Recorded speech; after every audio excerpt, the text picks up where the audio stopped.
Today, I just wanted to preface our talk. Oh, there we are. What happened to the earlier thing? Here we are.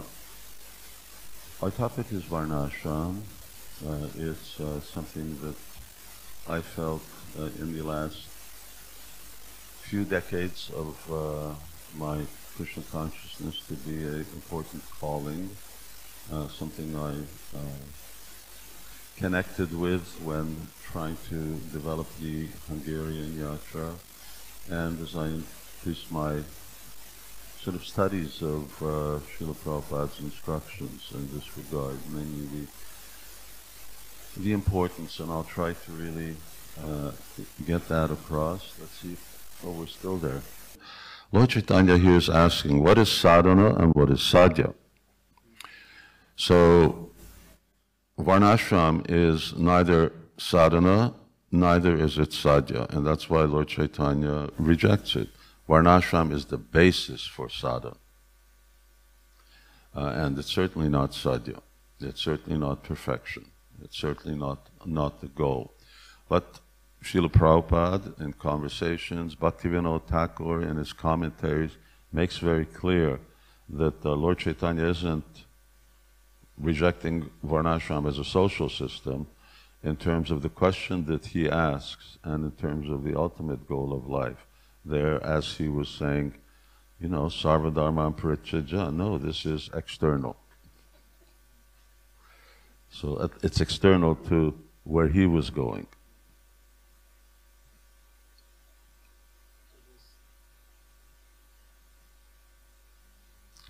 Hare Krishna.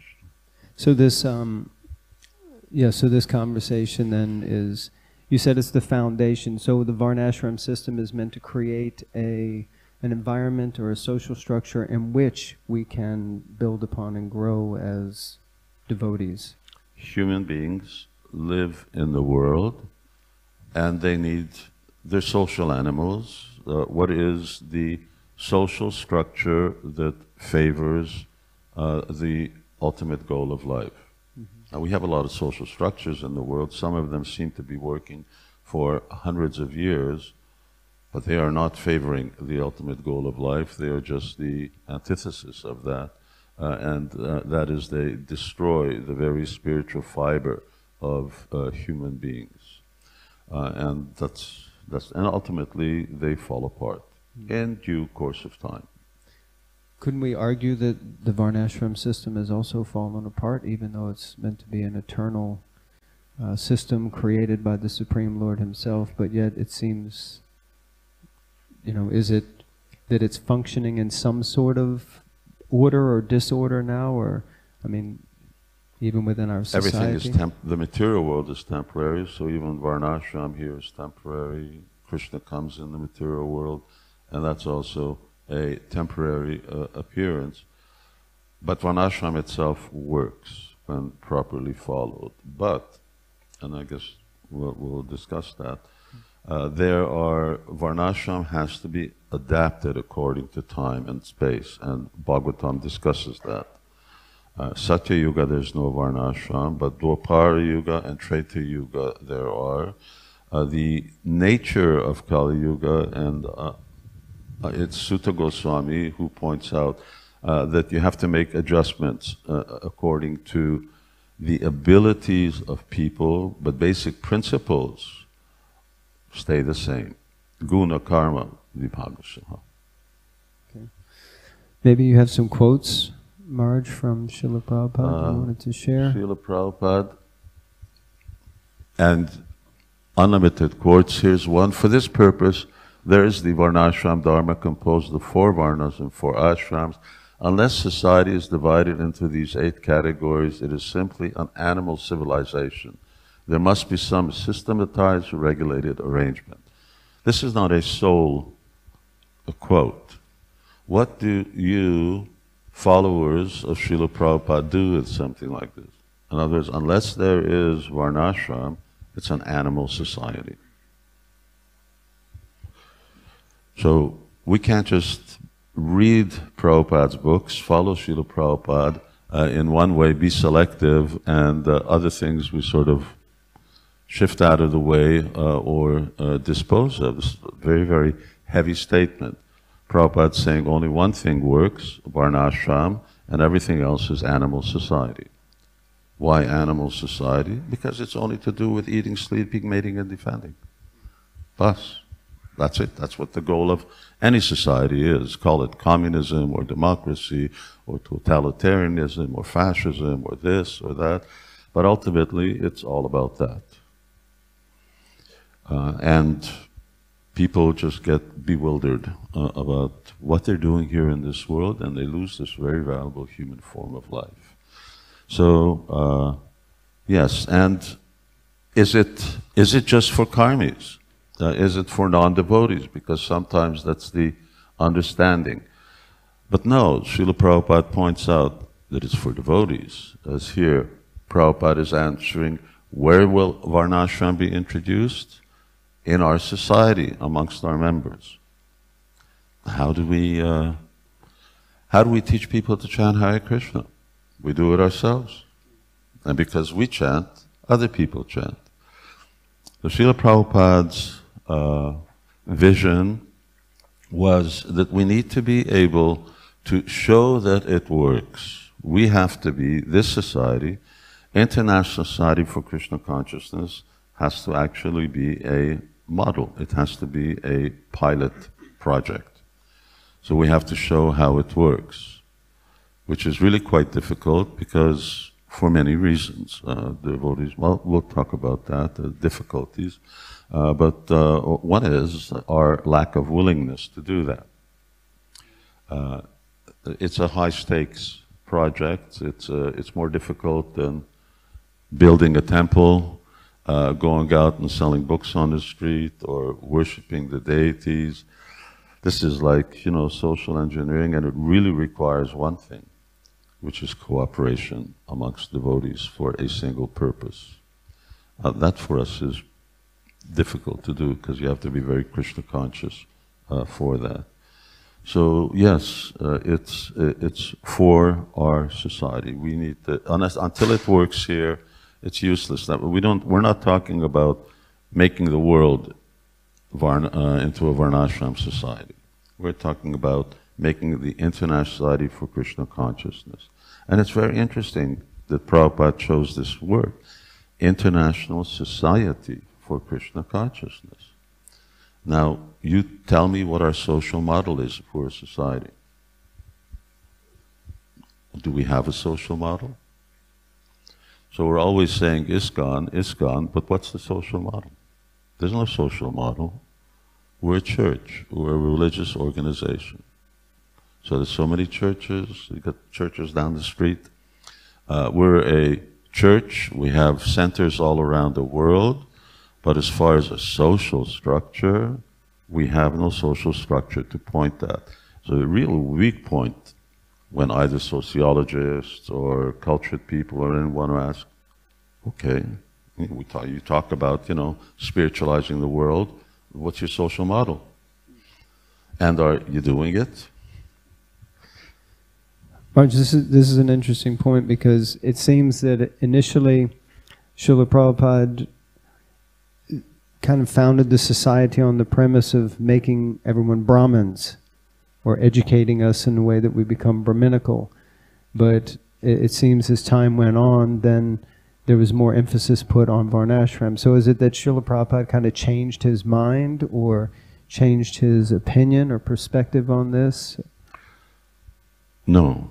And if I'll come back with that. I just want to show, because very often we talk about Varnāśrama relating to farms. Mm-hmm.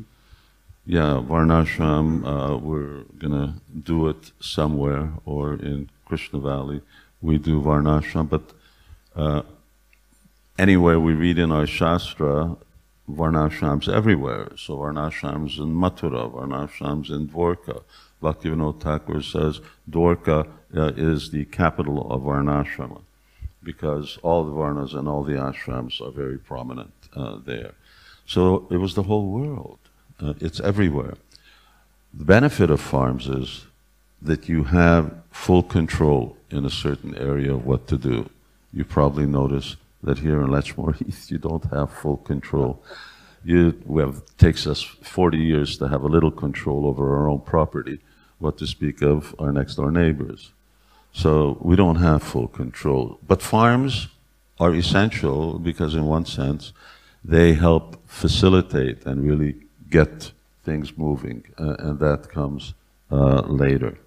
And Srila Prabhupada emphasized the importance of this in terms of making statements to his disciples that, I really lament that my mission has not been completed. Oh, Srila Prabhupada, that you haven't finished Srimad Bhagavatam.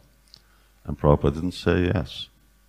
It wasn't that he only got halfway through the Bhagavatam, which is more or less where he stopped. Prabhupada said no. He says 50% of my work is not completed because I was not established Varnasrama. So Abhiram Prabhu, Prabhupada's nurse, he heard this a few times. Brahmananda Maharaj, Brahmananda Prabhu also, and it's repeated. You can hear it. It's on a tape.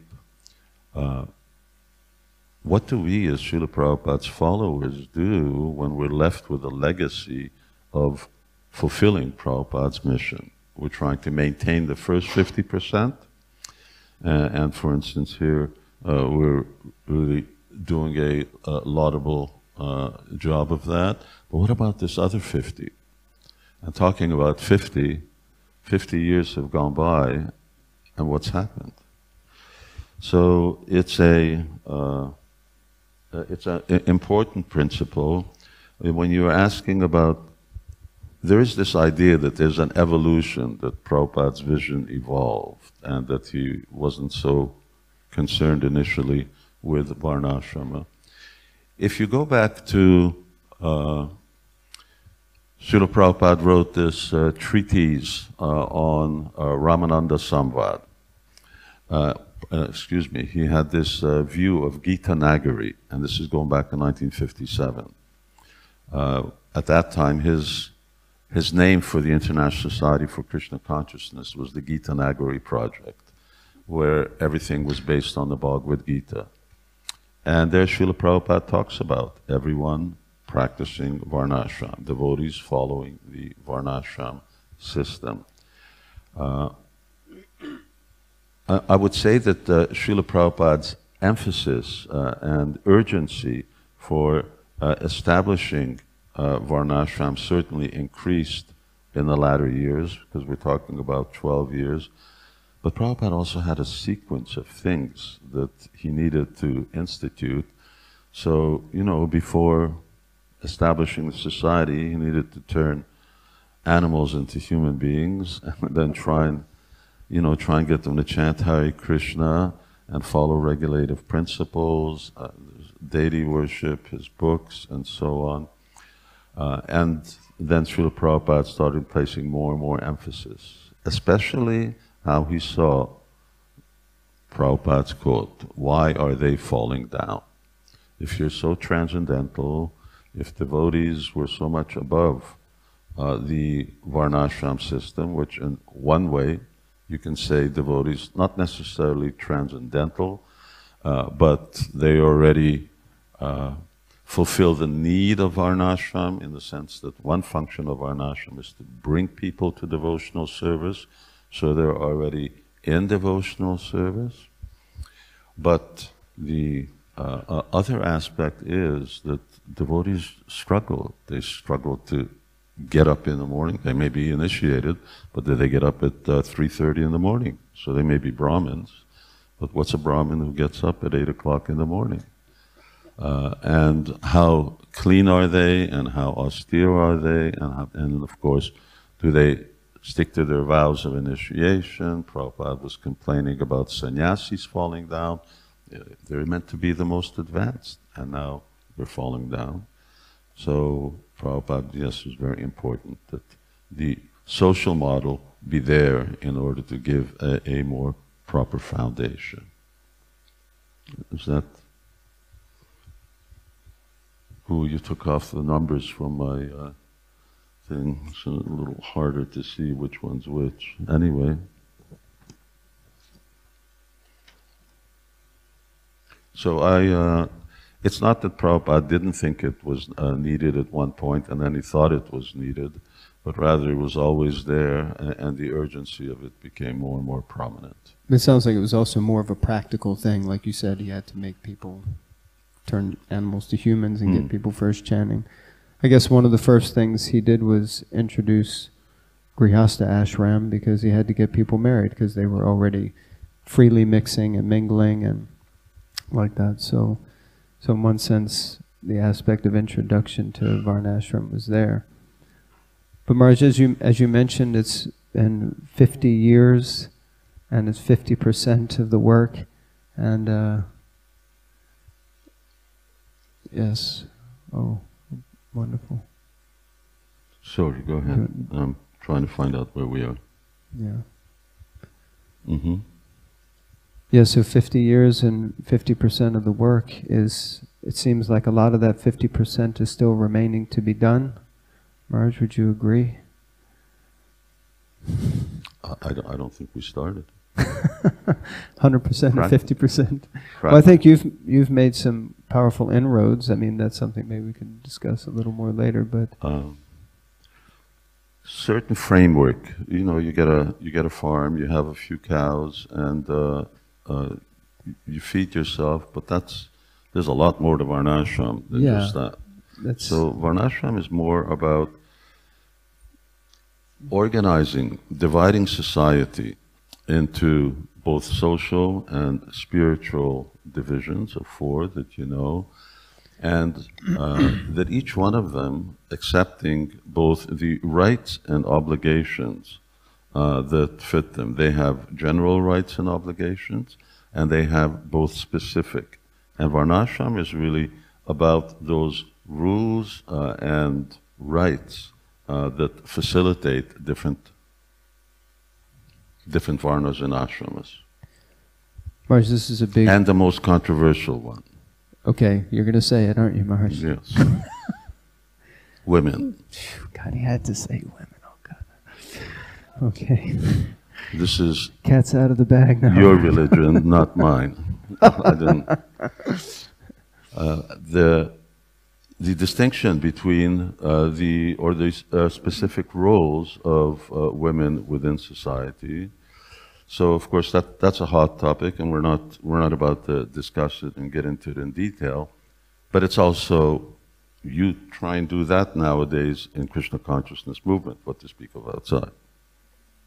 This is kind of part of the point, Maharaj. You know, when you say things like people need to know their rights and their position and their place and they need to follow, it's hard enough, like you said, to even get out of bed before, you know, sunrise, what to speak of. It should be clear that we're talking about a direction. So Lord Chaitanya says, what is sadhana, what is sadhya? In other words, all right, where you want to go, now how are you going to get there is something else.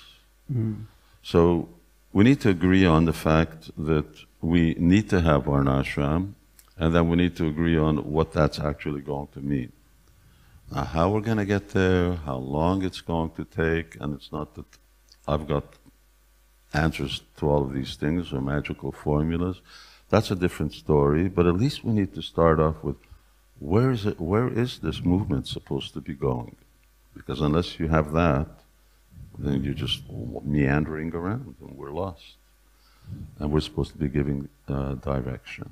So an idea as to what our social structure is meant to be, International Society for Krishna Consciousness.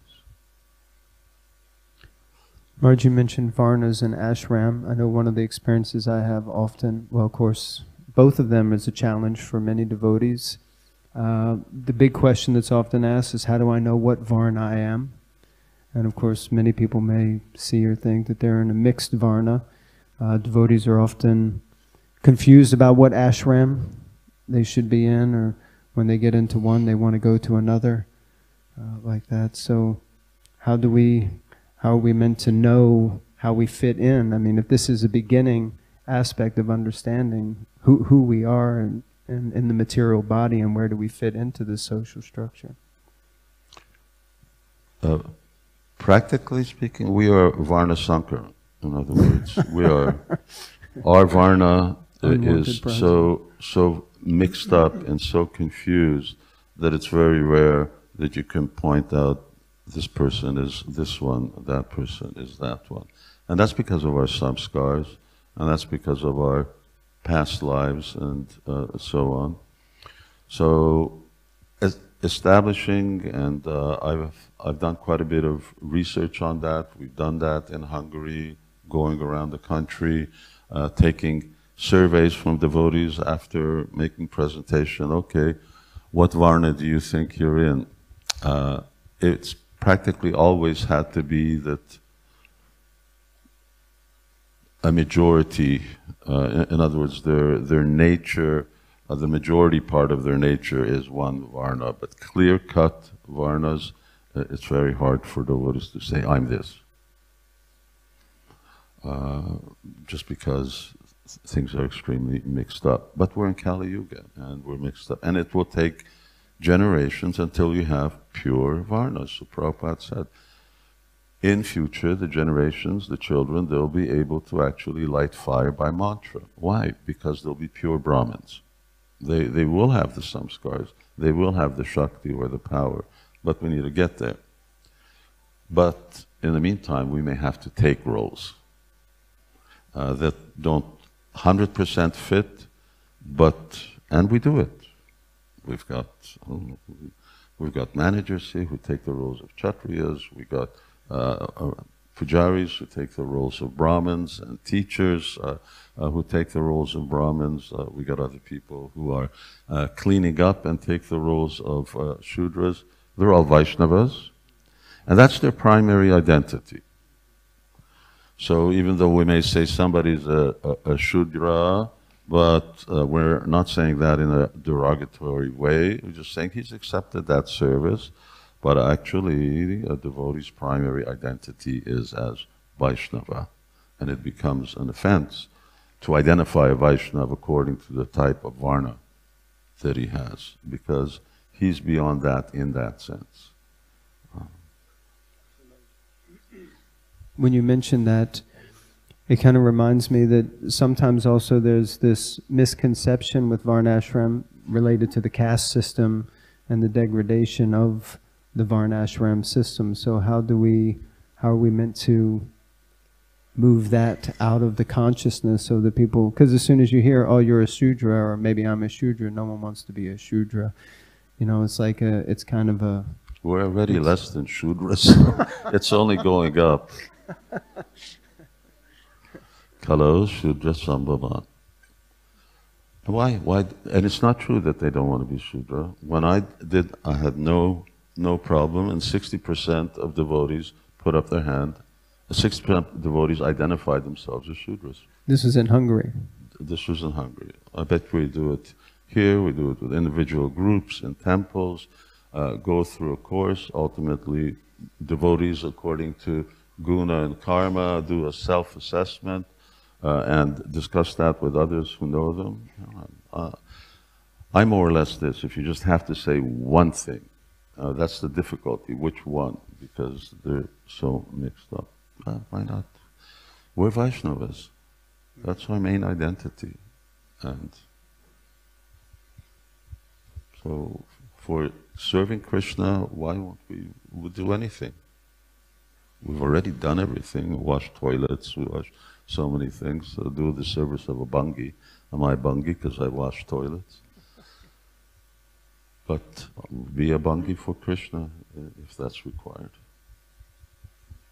So this fits again, Chaitanya Mahaprabhu's statement, I'm not a Brahmin, I'm not a Kshatriya, I'm not a Vaishya, I'm a Shudra, I'm a Gopi Bhartur Padakamala Yor Dasana Dasana Das. I'm simply the servant of Krishna. So in the Varnashram system, for us as devotees, the Daivi Varnashram system, we should see ourselves as Vaishnavas first, but recognize that we have a material nature, an inclination to act and function in a certain way, even though it's mixed up, but we should try to find ourselves identifying with a specific type of nature and then learning to function in that way.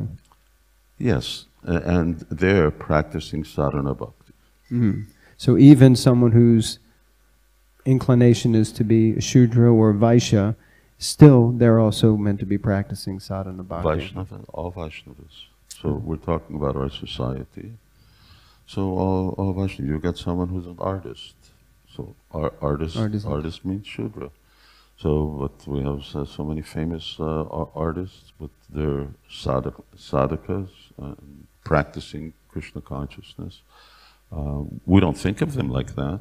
We just think of the service they produce for Krishna. That's the important thing.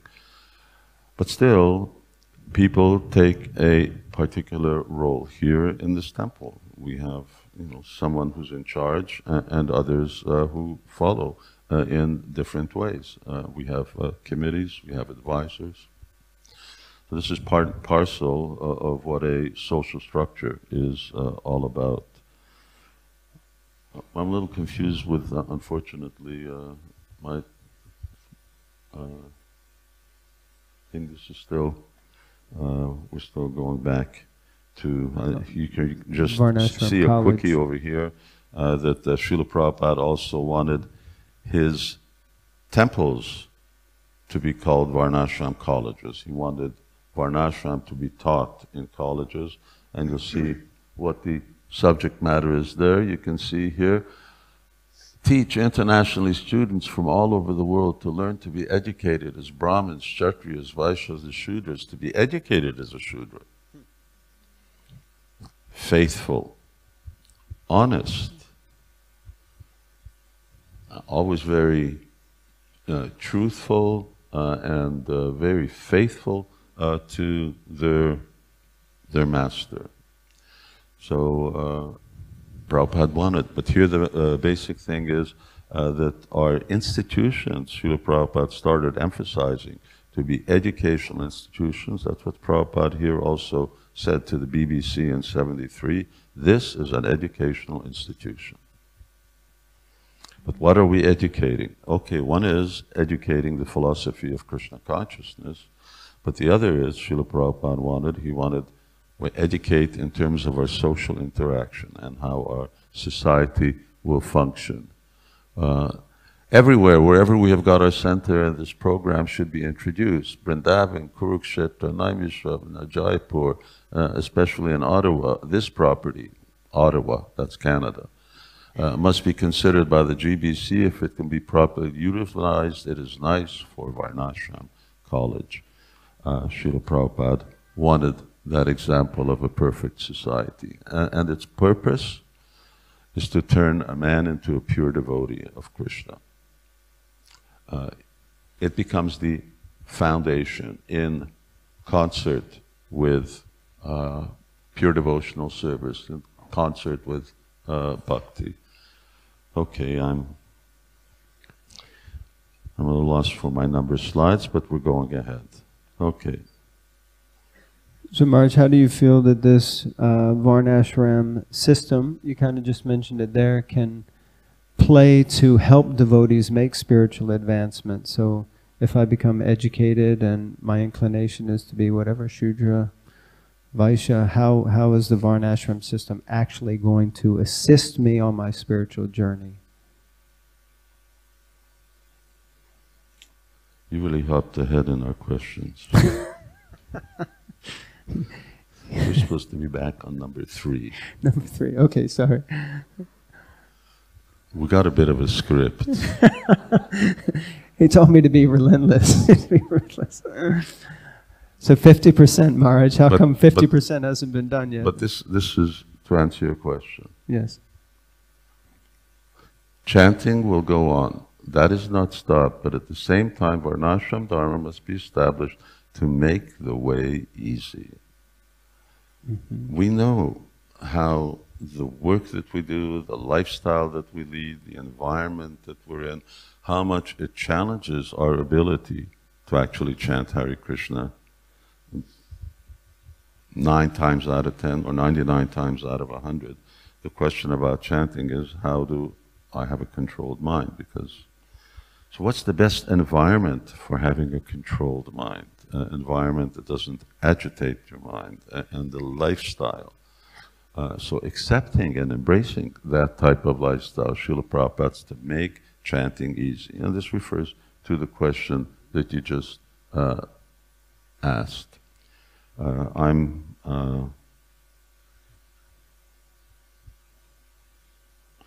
here just going forward. I want to, let's go here. Krishna here is saying that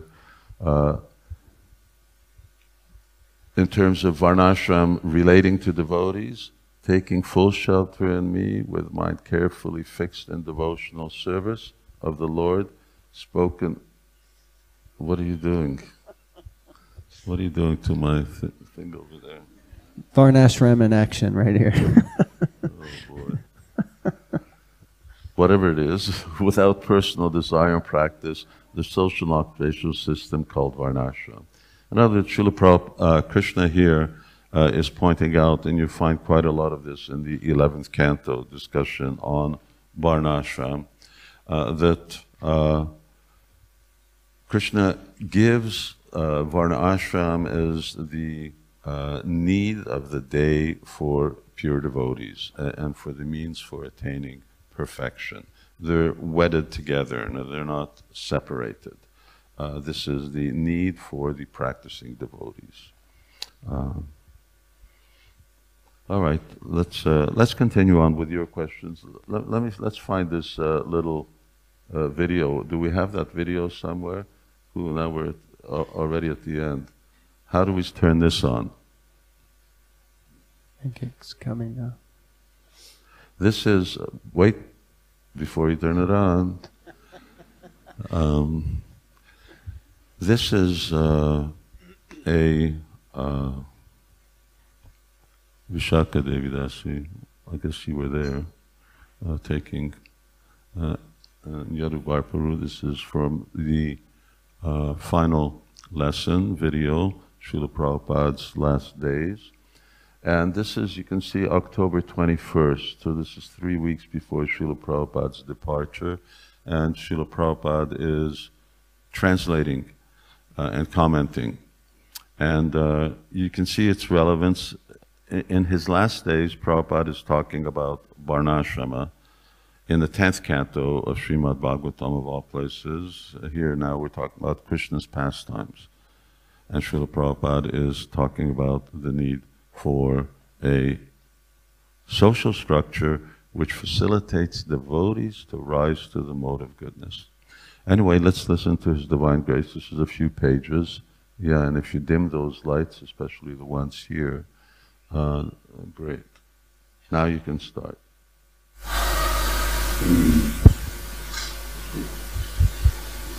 And he says, karma is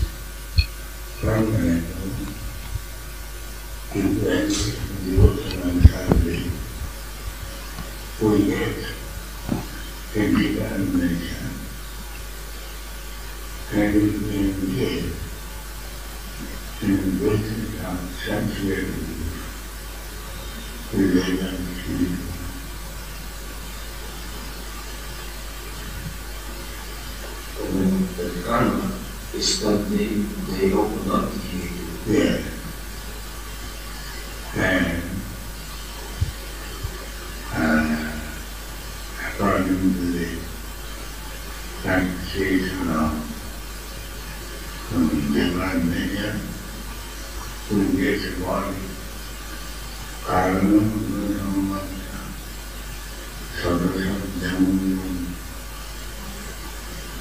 therefore, we should always seek good activities to devote to it. Then that will be successful.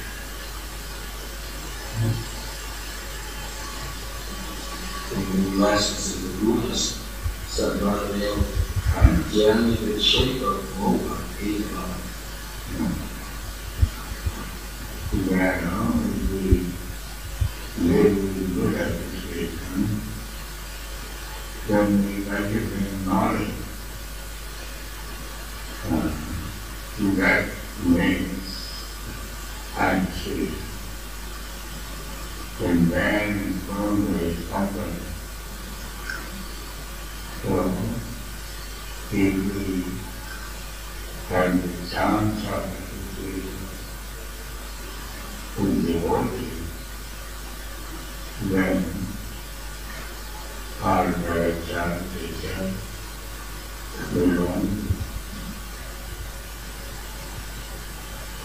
by hearing, by discussion, from Bhagavatam, this Rajam Bhagavatam is subdued. Then Sadhana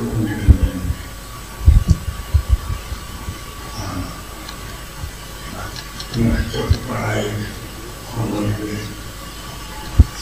We still part of it.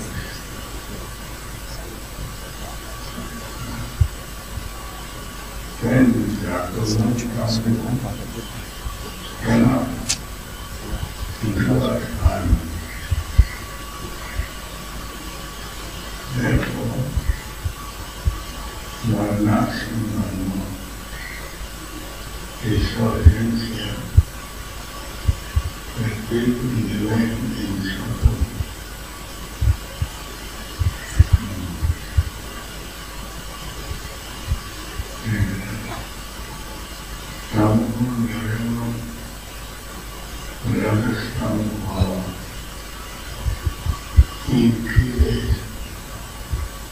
Lust and greed and right every day stay living entity to exist in this material world in many, many forms.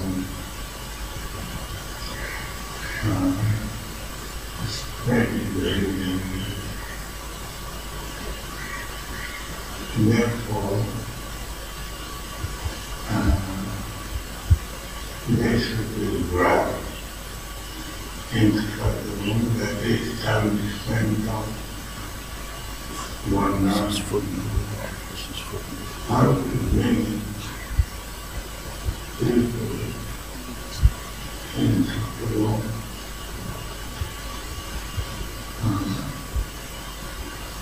To grounding in qualities, very neat and clean, very early in the morning, is not allowed evening to stay in the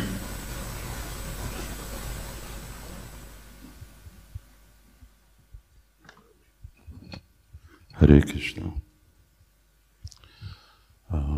Okay, that cut off the end, and unfortunately the whole footnoting isn't in there, which makes it really easy to understand what Srila Prabhupada is saying. But Prabhupada is emphasizing Varnāśrama. Could you hear? Could you make out Srila Prabhupada? Some people are nodding, some people are shaking their heads. Srila Prabhupada is emphasizing the need for Varnāśrama, that's clear. It's as a basic practice for devotees to rise to the mode of goodness, which he talks about dressing in devotional clothes, wearing tilak, putting on tilak, attending morning program, rising early in the morning. So simple spiritual, Brahminical activities.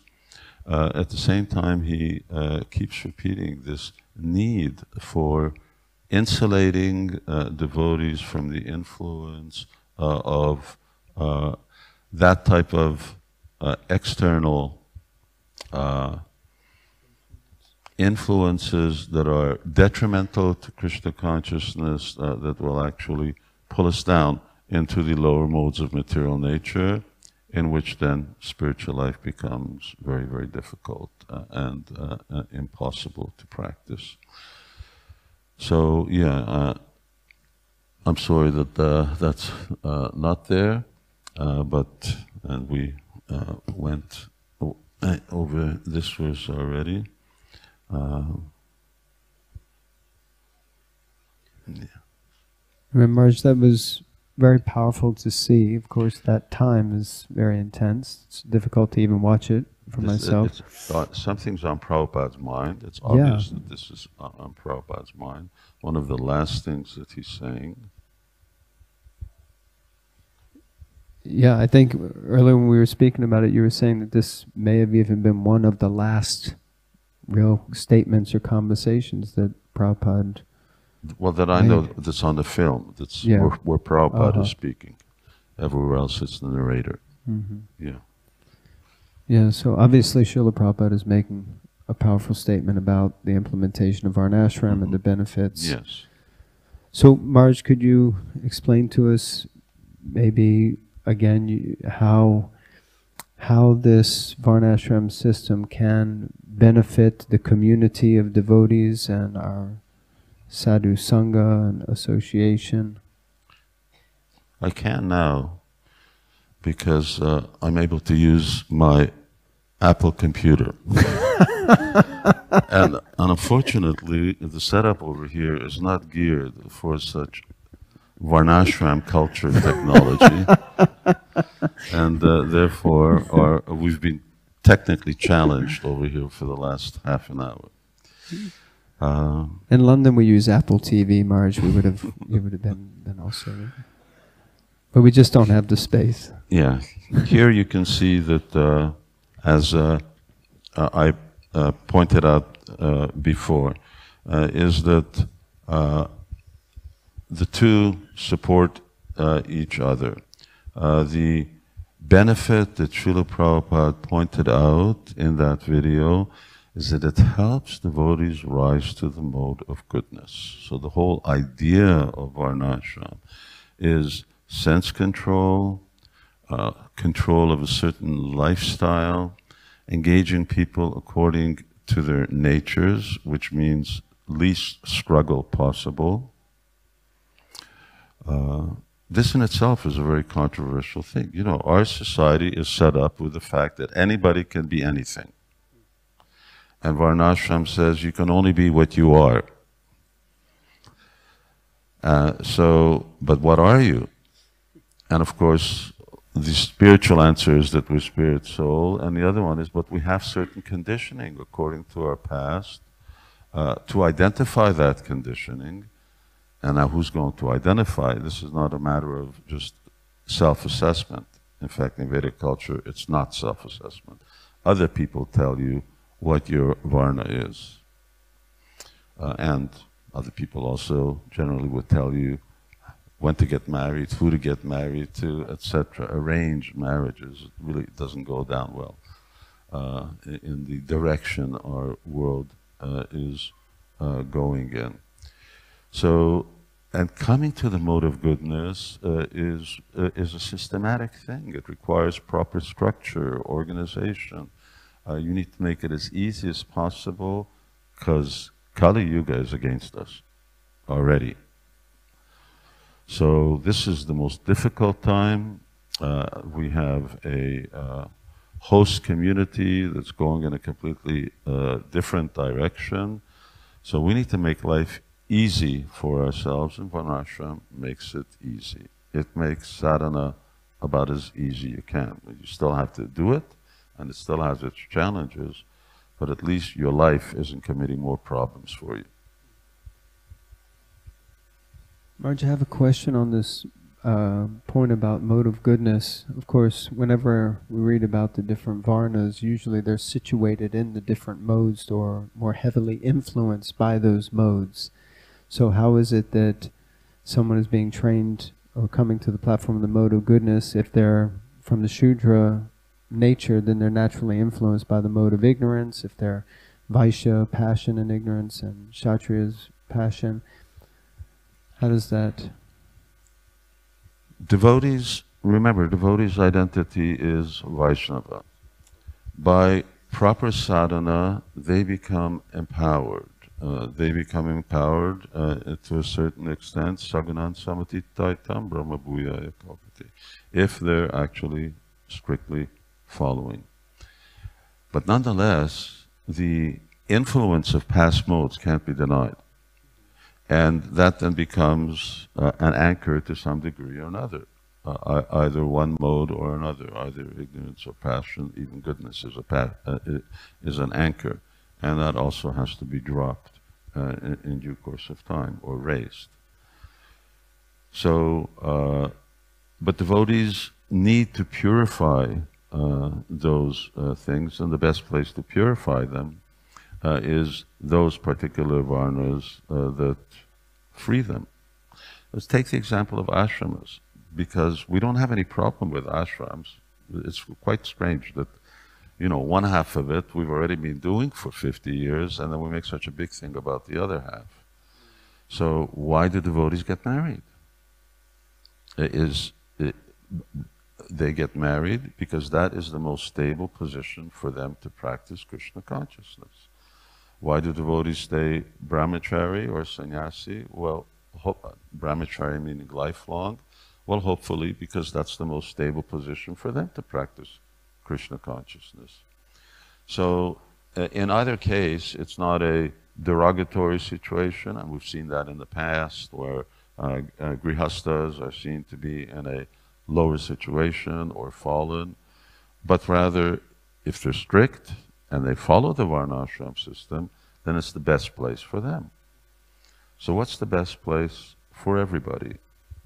And then you will find devotees who just accept certain services which are not necessarily their nature, but they do it because utility is the principle. And we've had a lot of that in ISKCON, where devotees just do things because they need to be done in order to establish our Krishna consciousness movement. The idea is that as the society spreads, you've got enough of a,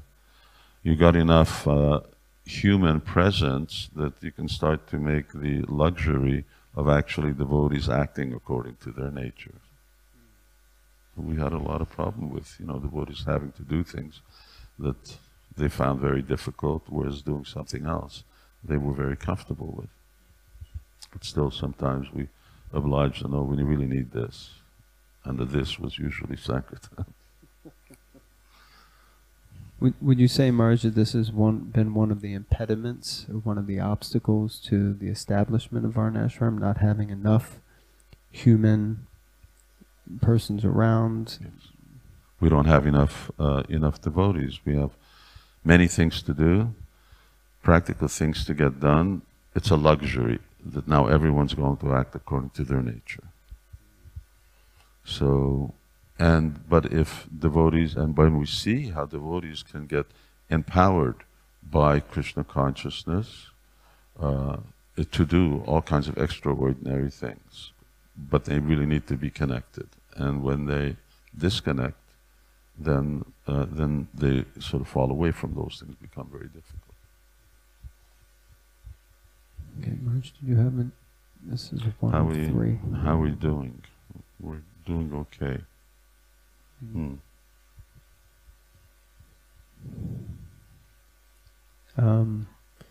Yeah, I guess I'm still. You mentioned question 3 earlier, and still kind of stuck on that, because 50% of the job isn't done. And although I'm a definite believer in Srila Prabhupada, I would like to consider that I'm a follower of Srila Prabhupada and want to fulfill his mission, but I'm really curious, how exactly am I meant to go forward and make something practical happen with this Varnashram implementation, Maharaj? We have to start with ourselves. At least we, as individuals, have control over how we live. We need to see how, are we living in a very dharmic way? And are we doing our best in order to fulfill this need that Srila Prabhupada really painted? Individuals themselves are not going to make up a society. but at least, Krishna talks about the qualities of the mode of goodness, how to rise to the mode of goodness by cultivating things that are in the mode of goodness. These are things that we can do ourselves as sort of members, as individual units in the whole picture. But over and beyond that, it's really a leadership issue that I know the GBC sort of at least started to discuss or propose. There has to be the Sadhya.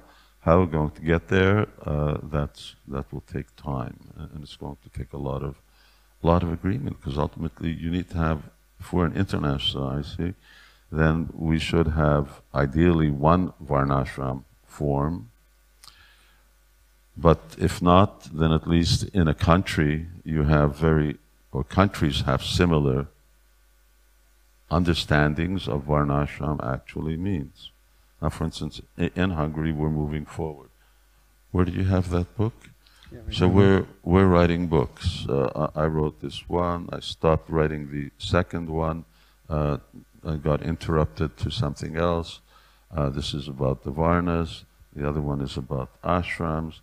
The head of our college, Maharani Devi, she just wrote me that her book has just gone to the printers.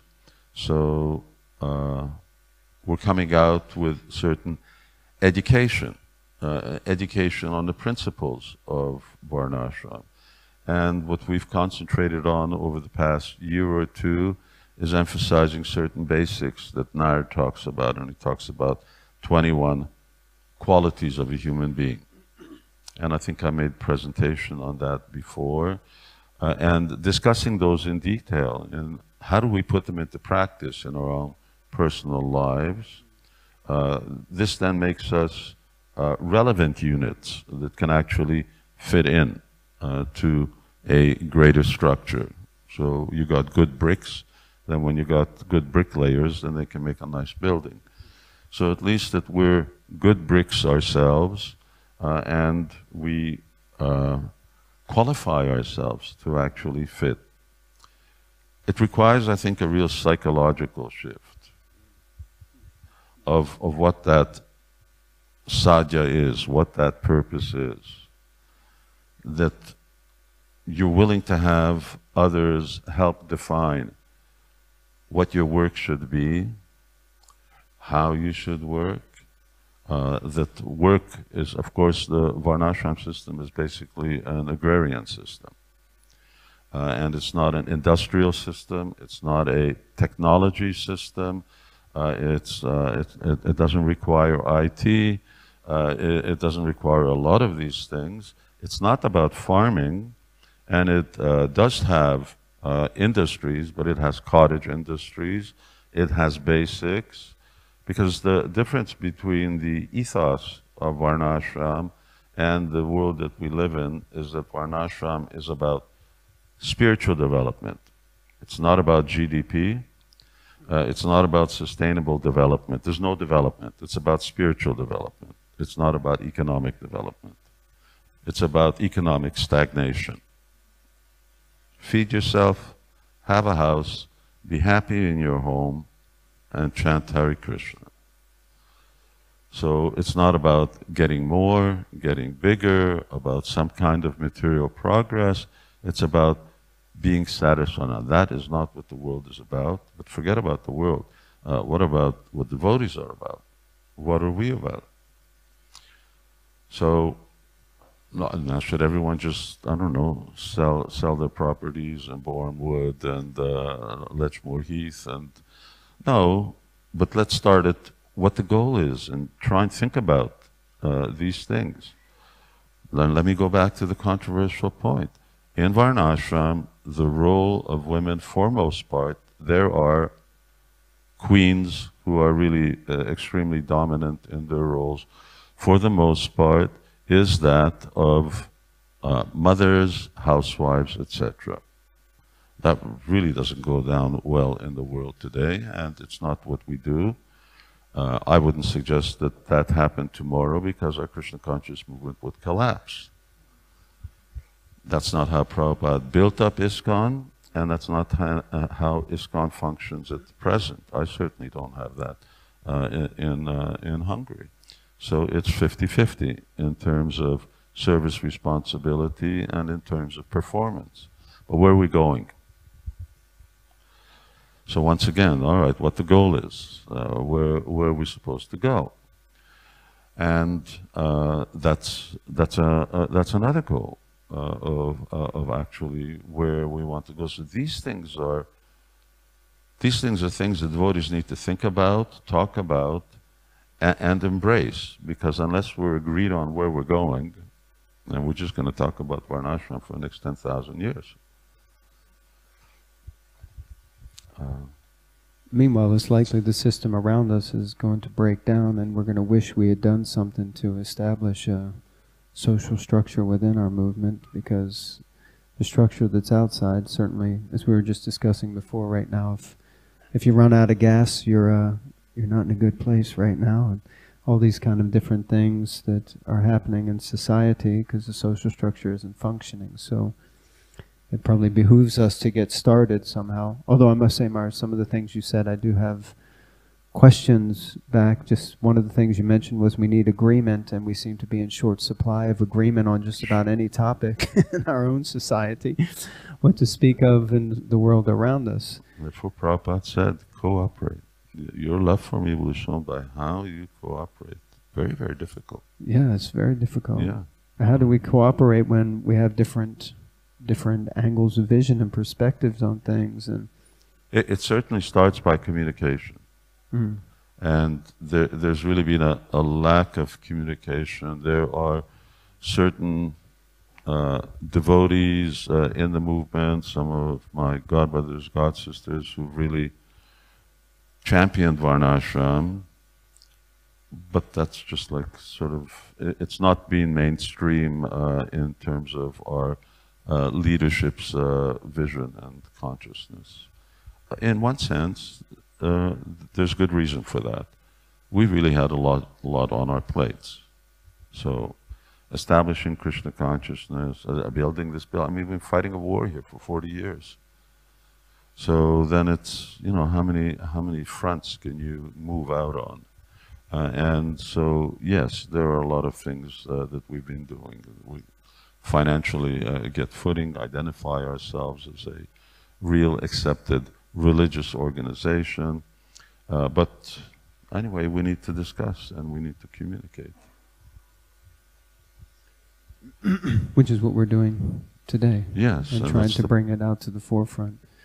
And it seems that although the other point that you mentioned, Maharaj, that kind of had me, questioning, it's about individuals, but it also seems it's about a community. So we need, you said it's an agrarian culture that's based on individuals having their own place, and it's not about so much growth and economic development, but it's more living by what you need.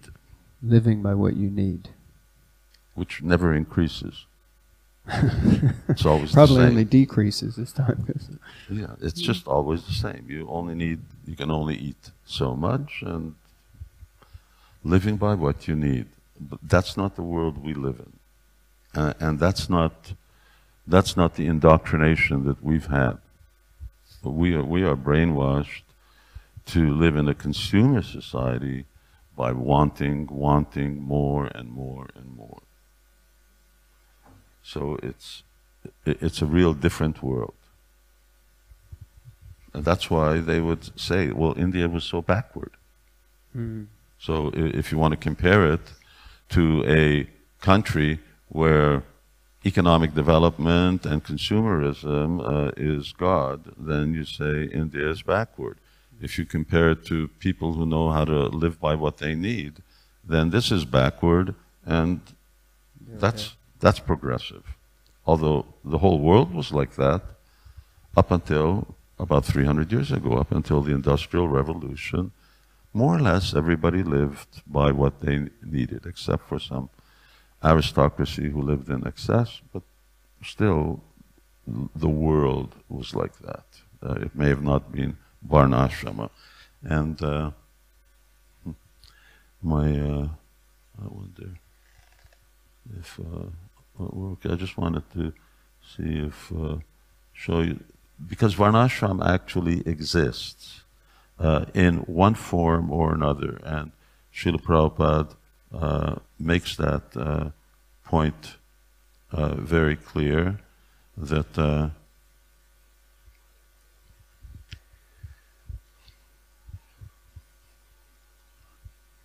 course I can't see the numbers at the bottom, but here it is, perfect. So everywhere you'll find this division. It's natural. One class of men very intelligent, one class of men very strong, good brain for management, administration, one class of men fit for tilling the ground, field, producing food, taking care of cows, and the balanced Shudra. That's all. So in a society, this division should be there. Srila Prabhupada here is saying that it's already there. In other words, you can't change it because it's ingrained in human beings. You may call it some other social structure, but there's always an intellectual class, there's always leaders, there's always those people who make money and who feed others, and then there's those who serve the purposes of these other orders. It's disorganized, it doesn't have the same name, they don't follow any particular codes of conduct, but Krishna says, this is how I created it, you can't erase it. It's there.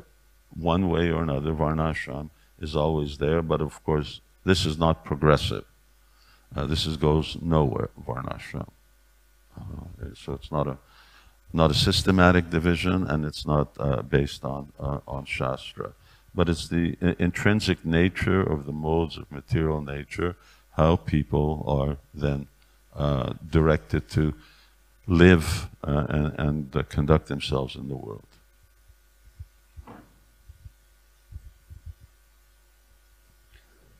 So in terms of implementation, Marge, what do you think would be the first step that we could all take for ourselves? You mentioned looking for ourselves. This, for me, discussion amongst devotees, research and study, what is it? And what type of psychological shift does it actually take? Otherwise, are we forcing something and it's not going to work? We need to embrace something. In Vedic culture, it was natural. Everyone accepted. Everyone accepted that, for instance, Prabhupada points out how Brahmacharis would all go to Gurukula. And from age 5, 6, or 7 till 25, then what would they do? They would study, and these are the Vaishyas, Kshatriyas, and Shudras. Vaishyas, Kshatriyas, and Brahmanas. So they would all study Shastra. They would cultivate human qualities. They would learn what it means to be a good person, how to elevate themselves. And side by side, they would learn a particular trade. What does your father do? Oh, my father is a Brahmin. And we'll see if you have Brahminical qualities. If so, then he also becomes trained in deity worship, sacrifice, teaching Shastra, Do-Vedi, Cho-Vedi, Chatur-Vedi. Or some of us, what does your father do? Oh, my father's a carpenter. Okay, you be a carpenter, and you learn the trade, and side by side with that. But the most important thing was spiritual elevation. And this is what Srila Prabhupada also wanted. So this was automatically accepted. Everyone just fit into the society. There was no people voting. Now that's another thing. No democracy. Or democracy only for those who are qualified to vote, which were generally very elevated people. Brahmanas, high-quality Brahmins who could then vote and decide between themselves. If there's a vacancy to be the king, who should be the king, or some other solution. So why not democracy? Because people are too much under the modes of material nature. And therefore, you have what you have, need I say any more? does democracy work? If people just keep voting for someone else, but you keep getting frustrated. Why do you keep voting for someone new? Because you discovered that the last people didn't work. So because they're unqualified. So training qualified people. And then Srila Prabhupada here says, all right, you have to train them in this art, you have to train them in this type of work, you have to train them to be. Krishna was a cowherd. So what did he learn? He learned how to herd cows, he learned how to milk the cows, and then they learn the other things that go along with it, and that's it. His father was a cowherd, he was a cowherd. Same thing, you teach, train leaders if they have the qualification for being a leader. And if they don't, then you can't put them in. So this whole process of yatrayan lakshanam proktam, what is the lakshana? What are the qualities of human beings? Established things by which we identify qualities, how to develop. How do you make somebody honest? Train someone to be honest. How do you train someone to be clean? So everything requires education. There's a systematic education. We learn trades, and our world is about education for things about which are all superfluous. So why do we have to go through all kinds of progressive schools of thought and different types of education? Because they're related to all of these consumer items and all of these unnecessary things which go with this increasing the standard of living, which is the most evil thing that drives society. As if our standard of living isn't high enough.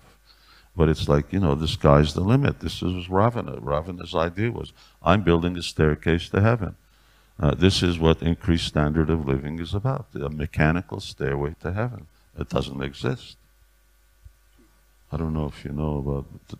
If you try and build a stairway up, it becomes the top has to be increasingly wider and wider and wider. Anyway, it's impossible. So this is also impossible. Why? Because we don't have the resources. There's no question of increased standard of living. But that's what we're driven by. So accepting some of these things and reviewing our own life. Can I live a simpler life? I did a presentation in Hungary with some other scientists, people who are actually about protecting the environment and really advanced in that field. But ultimately, at the end of the presentation, I made a presentation basically that we're living beyond our means. Everyone should decrease their standard of living by 2/3. And I said, who's willing to do that? And I was shocked that a lot of people put up their hands. Of course, they were all like real pro-environmentalist people who were there. And I don't know if afterwards they decreased their standard of living by 2/3. I didn't. So I still flew here. I didn't walk or bicycle or hitchhike. But in Krishna Valley, we've decreased. Our carbon footprint is below the sustainable global level of 1.8. That's a 1.6. So devotees are living well.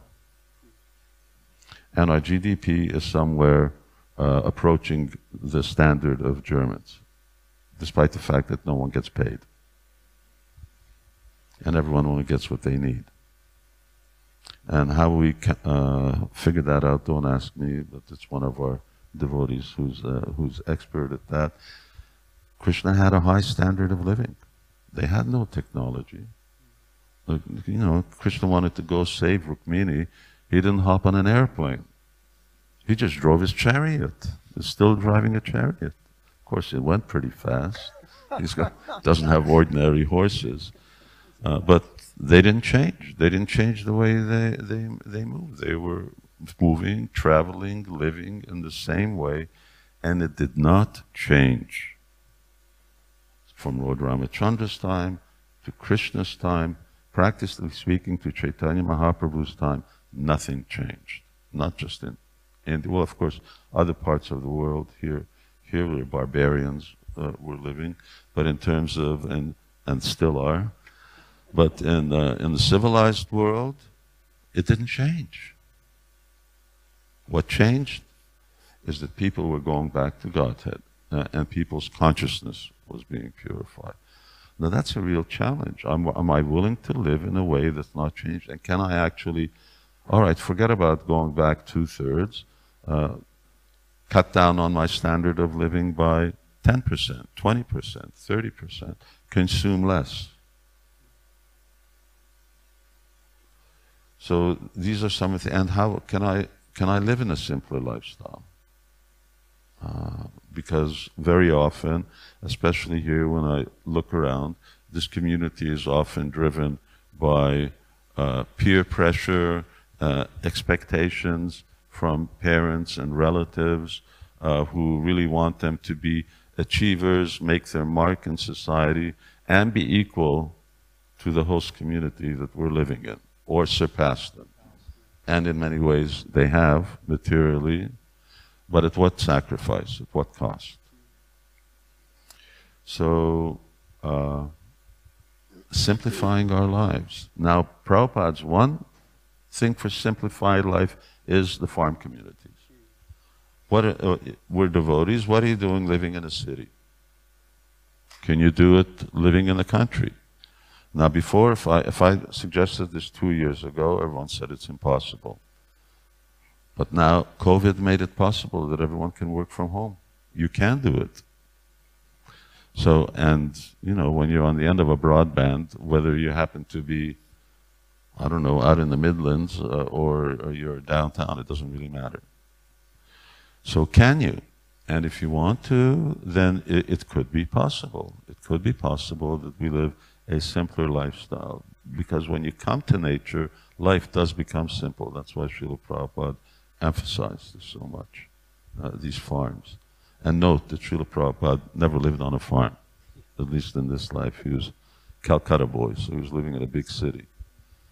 But nonetheless, Srila Prabhupada knew what's good for humanity. This is the way Krishna lived. Do we just read about Krishna and Krishna book and how nice it is? Krishna's going out with the cowherd boys and cows, and everybody's happy. Well, maybe we could be happy if we were going out with the cows and living in the country like Krishna. That's what Krishna's teaching. He's also teaching a way of living, not just a philosophy. Very powerful, Maharaj. Thank you. A lot of food for thought. Just wondering if should we have questions now? Let me come to the end. Although unfortunately my presentation was due to a little mixed up. I'll come to 20. I'm going to read this. This is Srila Prabhupada's summary, and this is a letter Srila Prabhupada wrote to Varṇāśrama Ghosh, who's the son of very influential, was the biggest newspaper in Calcutta in Bengal. He was an associate of Bhaktivinoda Thakur. They were very good acquaintances. Varṇāśrama Ghosh came to visit Srila Prabhupada on multiple occasions. This is a few pages long, but I'll read it to you. This is a letter. And it really makes clear Srila Prabhupada's vision overall of Varnasrama, our Krishna consciousness movement, Vaishnavism, and a Varnasrama college. He says, so in the beginning, if we start a Varnasrama college to teach internationally students from all over the world to learn to be educated as Brahmins, Kshatriyas, Vaishyas, and Shudras, by quality and work, that will be the basic principle of Krishna consciousness. It's the duty of government to see that everyone is employed. This is only possible when Varnāśrama is established. At the present moment, everyone is a Shudra. This is not very good for the human society. Everyone has a right to approach the Supreme Personality of Godhead, but there must be a process for keeping the society in order. the intelligent class of men, or the Brahmins, the martial class of men, the Kshatriyas, the productive class of men, the Vaishyas, and the working class of men, the Shudras, all have the right to chant Hare Krishna mantra, and by such devotional service, everyone will be elevated to the transcendental platform. But there must be a division according to quality and work. At the present moment, so many so-called educated persons are unemployed because the division of work is neglected. If this division of society is maintained, no one will be unemployed and there will be no unrest in society. It is a very scientific way of keeping peace in the world. The Brahmin class should be highly cultured in spiritual understanding. By their Vedic knowledge, they will be able to educate the Kshatriya and the Vaishya in the values of life. It is the government's duty that according to the divisions of human society, everyone should be engaged in responsible duties. On the whole, at the present moment, there is not guidance from the authorized intellectual class. Therefore, everyone is in darkness. The Krishna consciousness movement is supposed to create actual intellectuals to guide society. The process is very simple. If you kindly consider on this point, and the Varnāśrama college is started, I'm sure the chaotic condition of human society will be completely settled up. You think over this matter, and we shall talk more when we meet again, or if you like to discuss seriously by correspondence with me, I shall be very glad to reply to you point by point on the basis of Shastra. So, you can see Srila Prabhupada wasn't just a spiritual teacher teaching a religion, a philosophy. Prabhupada was giving us a way of life, and a way of life how we live not just as individuals, but together in a social structure. And that social structure is scientific. It works because Krishna created it, and Krishna mandates it. And our Krishna consciousness movement is meant to show how it works so that we can show the rest of society how they can be structured. Because what happens if for some reason they did come knocking on our door? All right, tell us how you do it. I don't know. All of a sudden, number 10, comes out to Lechmore Heath, and we want to know how to reorganize UK. What we can give him? Yeah, Varnāśrama. Well, show me, how do you do it? So usually, when you want to do something on a large scale, first you do it on a small scale. So we are the small scale, and these are the most qualified people to do it, because these are Vaishnavas. They're dedicated to fulfilling Srila Prabhupada's order. They see it as a mission, and they know that this is going to be the best place in which I can practice Krishna consciousness. So they should be the easiest ones to convince. How you convince the world outside, I won't get into that now, but it's certainly not going to be necessarily voluntary on everybody's part to just embrace this. So we wanted to go for questions. We have time. I think so. Yeah. If someone, maybe Marge, if you choose some hands. Thank you, Maharaj. It was very enlivening to listen to this conversation. Maharaj, you mentioned about ancient system where you use the... Can you speak closer into the mic? Sure, Maharaj. That's it. So ancient system, you used some names like Dvivedi, Trivedi. So this, as I understood, is a Gotra system, which Bharadwaj Muni started, and then his son Garga Muni, who predicted Krishna's birth and appearance, also is mentioned in that line.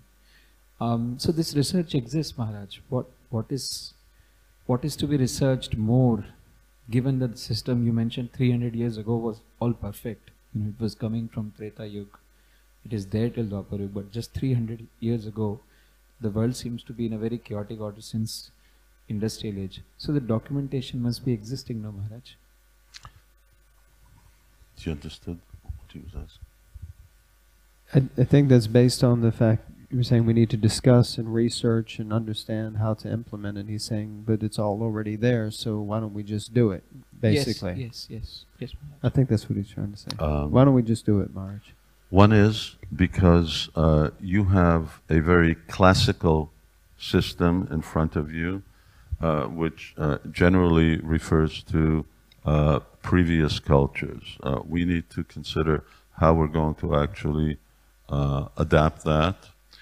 Unfortunately, we're not starting from scratch. In other words, we're not like in the middle of nowhere and with resources to start building a society and the needs of a society around us. So we're already in an environment over here. It becomes quite difficult.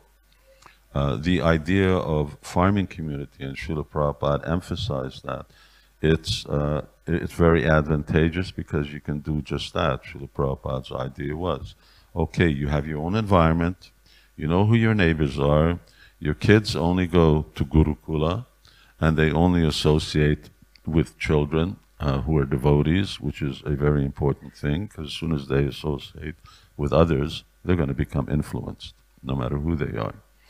And gradually, you can actually really come up to an ideal. Now that's about the easiest formula, and it's the one that Srila Prabhupada began to emphasize. But the majority of our devotees still live in cities. Now, what do you do? What are you meant to be doing at home? How do we practically and work out formulas of those principles which are there in Shastra, and how that applies to someone living in London and Hong Kong and so on? For instance, our council, our counselor system, you call it mentor system. Our mentor system is one important way for likes associating with each other. Recommendations for the type of work that people should do. I'm just picking it out of the hat, but IT may not be the most ideal. Maybe it is, maybe it isn't, but it's something to work out. What type of work it best suits people? Working out systems of how we actually help devotees work on what their varna is, for instance, especially children, and what's the best type of education. Not that my mother had an idea as to what I should be, and that's what I should be. But what do I want to be? And of course, the last thing she wanted me to be is a Hare Krishna. But aside from that, if I'm going to do some kind of profession, what is my nature? And then I accept those type of recommendations that come from seniors, which, for instance, a counselor system may fit for, that it's also the type of practical things that they do, not just, you know, how I'm advancing Krishna and Krishna consciousness, but how I'm actually implementing the social structure.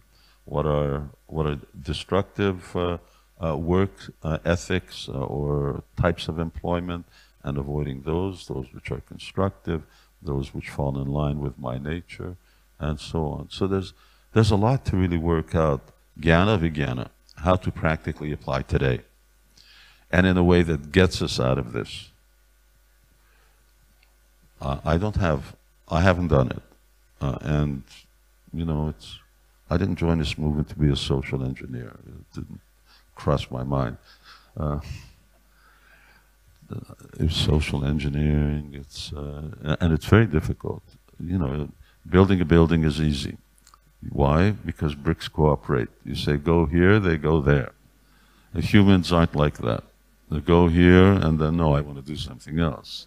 The bricks don't tell you, well, I don't like it being in this wall. I want to be in that wall. No, they just, you know, wherever you put them, they stay there. So that's how you got this building. Similarly, if we really want to build society, and of course the example Prabhupada gave always was not a building but a body. So, you know, you're a foot. I don't want to be a foot, I want to be an ear. You know, but you can't hear. So why don't you just stay down there? So, and the body needs everything.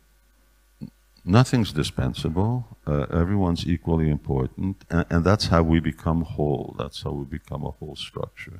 And of course, for Vaishnavas, then it becomes even more essential. For the outside world, it would be to get them to become devotees, and for devotees, it's to get them to actually come to perfection.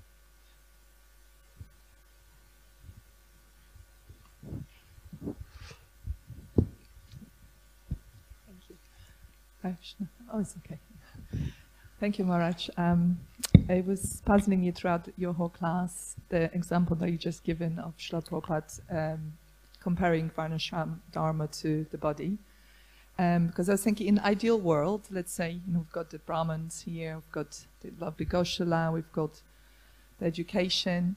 Everyone thinks we're the most important, every department, naturally, because they kind of worry about their service.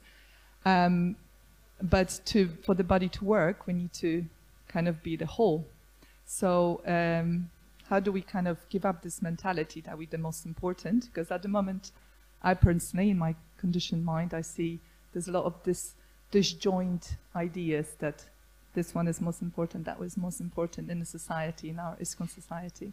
Probably wrong, but I would like to know how this could work going forward, because without strong leaders like yourself, I don't know how we can do it without somebody telling us really strongly how we make it work. I'm emphasizing this, accepting the goal, because in Vedic culture, whatever role someone played, they embraced. I mean, unless someone was a transgressor, but they embraced their position, their rights and their obligations, their subordination, if that was the case, to someone else, their position in the whole picture. And they really respected, and this is a very important point, or one important point to consider, that the whole is more important than the individual. And that's not how we live. So for Dharma, you can sacrifice anything. And Dharma means this is the system. So Dharma is the law, it's the way, and in order to maintain Dharma, then I'm willing to sacrifice my individual needs, because that's the way of the world, and that's the way they're conditioned, that's the way they're trained. Without that type of training, it does not, and we don't have that training. We just sort of, at least most of us, just sort of popped in here at age 20, 30, 40, 50. So, and prior to that, we were brainwashed in a very individualistic way. And Varnāśrama Dharma is not about the individual, it's about the whole and the individual, and how the individual serves the whole. So that service to the whole keeps people in a very cooperative mood. But it will require time. It will require some scars before people come to that stage, and it certainly requires education. So Srila Prabhupada, in the absence of good natural tendencies, education is important, and that's why Srila Prabhupada wanted Gurukulas. He wanted to educate our children in Krishna conscious principles, and he wasn't very interested in the needs of the world around us. Of course, in the world that we live in, especially the Western world, in India, you can still get away with it, of having a Gurukula, and you're not obliged to teach high-level technology and other things, sciences. Srila Prabhupada wanted that. He wanted moral people, dharmic people, spiritually advanced devotees. And especially when you're spiritually advanced, then who's the whole? Krishna's the whole. So of course we're servants of the whole.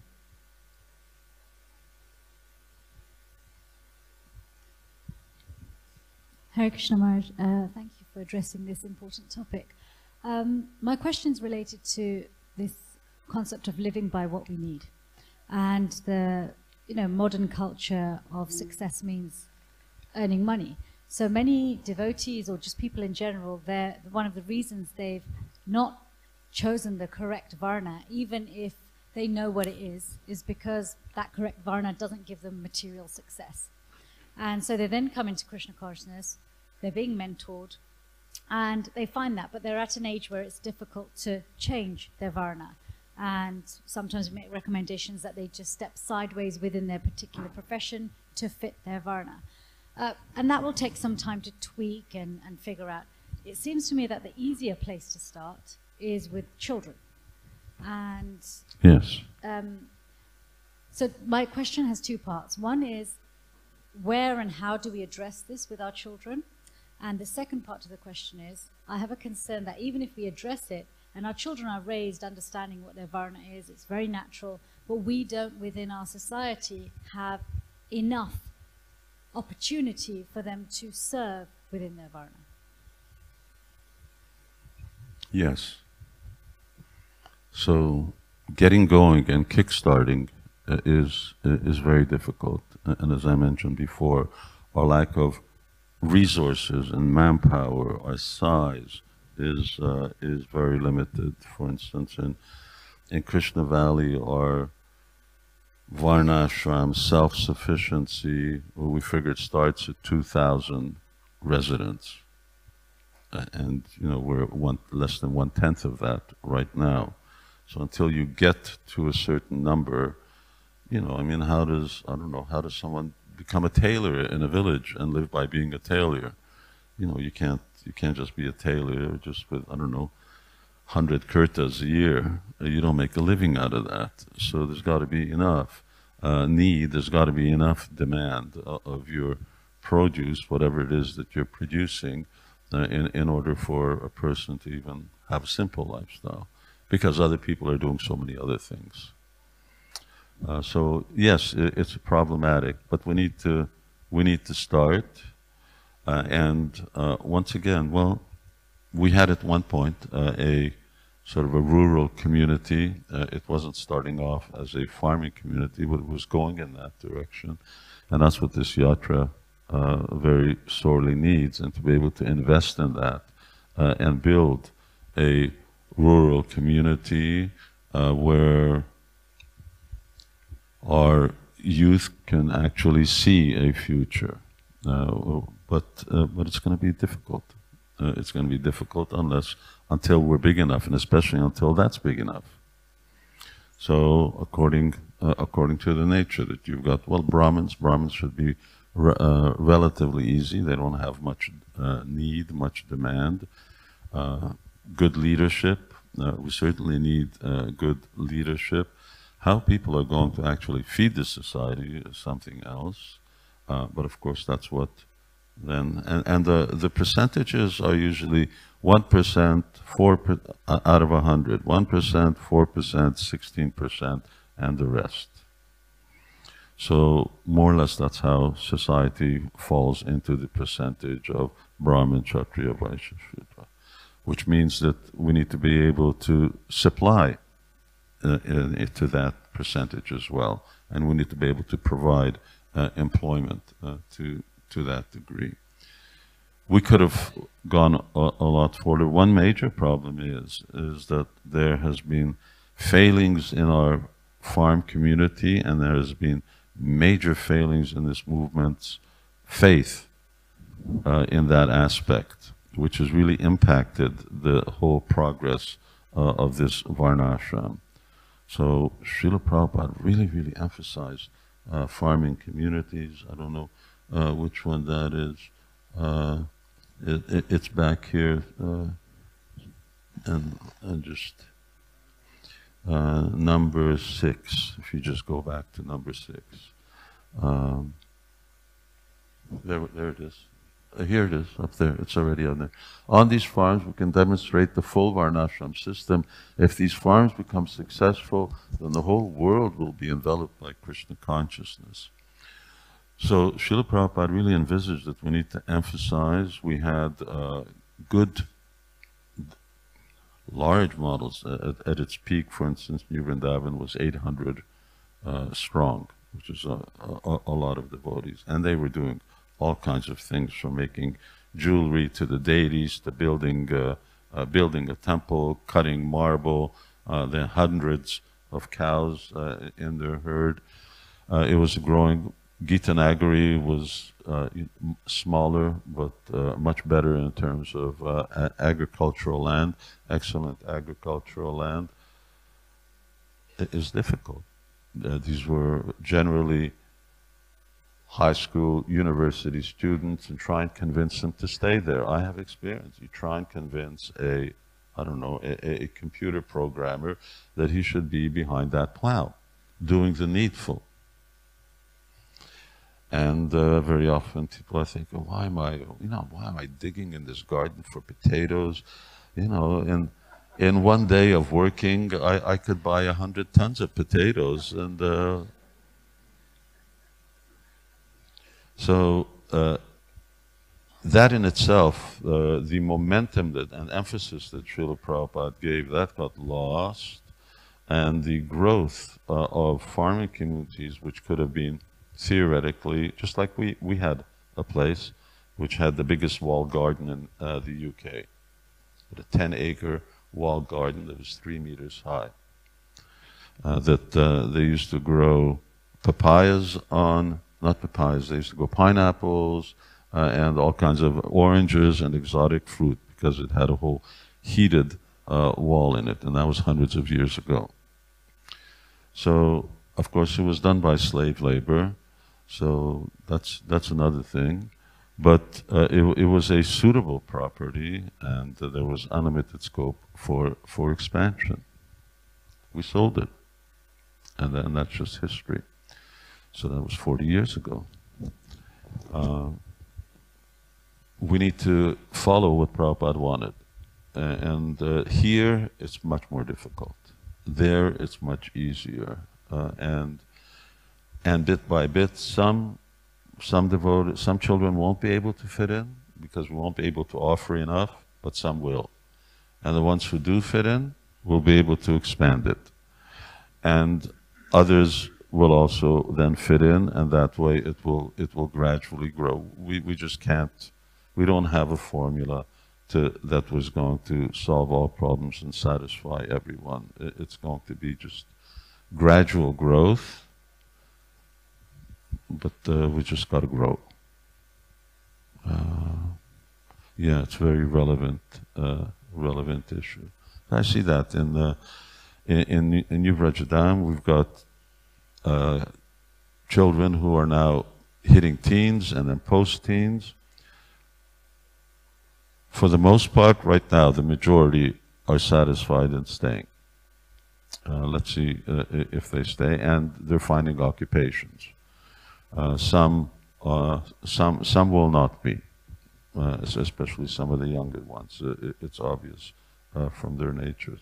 But you can only provide what you have, and you grow organically, and hopefully at a certain stage will become more able to actually offer everyone. When you're a state, we're not a state. It's a real problem. So what to speak of not being a society? We're not a state. So here you have a whole country. There's unlimited opportunities. We can't compete with that. We have a great theory, but our application and our resources and facilities to realize it are really, really handicapped. So it's very difficult. For me, this is the most difficult thing Prabhupada wants us to do. Other thing, chant Hare Krishna. Okay, here's my bead bag. I chant Hare Krishna. It's an easily accessible thing, but this is very, very complex. And what to speak of, turning about the outside society, that's something else. But just ourselves. Anything you want to add, Jonathan?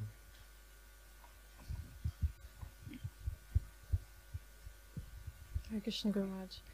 I just wondered if you could perhaps elaborate on a monarchy or one single person that's able to direct a society, and how that would work in our movement, if that was important. Just say that again. I was wondering if you could elaborate on the monarchy, or monarchy. Or if there's a need for one single person to direct a society, and how would that work in our movement if that was important? One or many, but they have to be qualified. And you do not have qualified people leading the world. So, just, Google, well, not Google, but go on Folio and search Srila Prabhupada, and he just goes to town on this whole thing of unqualified leaders. So, leaders need to be trained, but qualified people have to be trained. It has to be their nature.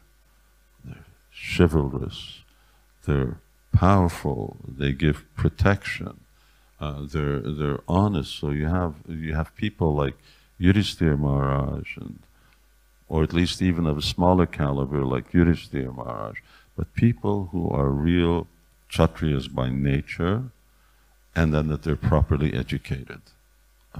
The science of, just like you can have someone who's naturally born musician, but he still's got to learn music. He still has to learn the system of music and so on. So same thing, someone is a natural leader, but they still have to learn Dharma. And so whether it's one or many, it doesn't matter.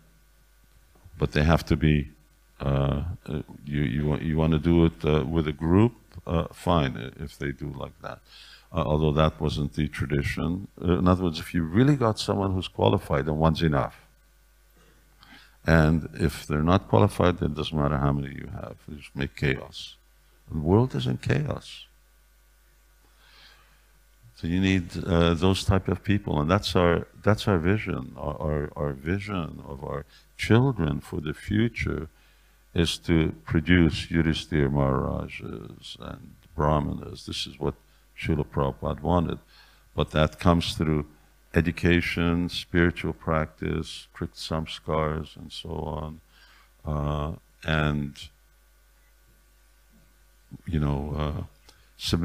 Submerging children in the world outside, even if they have the qualities, will most likely contaminate them or destroy them.